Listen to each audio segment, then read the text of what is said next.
Chapter 4 is about the chemical reactions that take place inside our bodies. Now, this is called metabolism.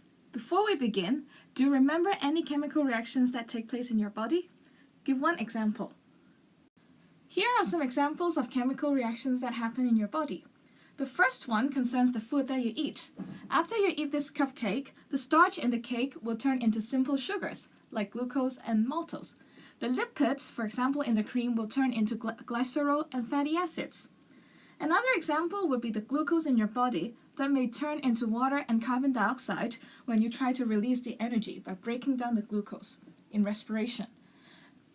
The examples of chemical reactions shown here are all breaking down reactions. We have a name for these breaking down reactions. We call them catabolic reactions. On the other hand, some chemical reactions in your body concerns with building up things.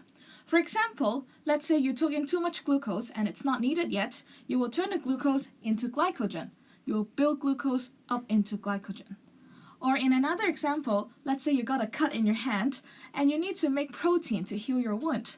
The amino acids in your body will be assembled together to build protein, a larger molecule. So these are examples of building up reactions. We call them anabolic reactions.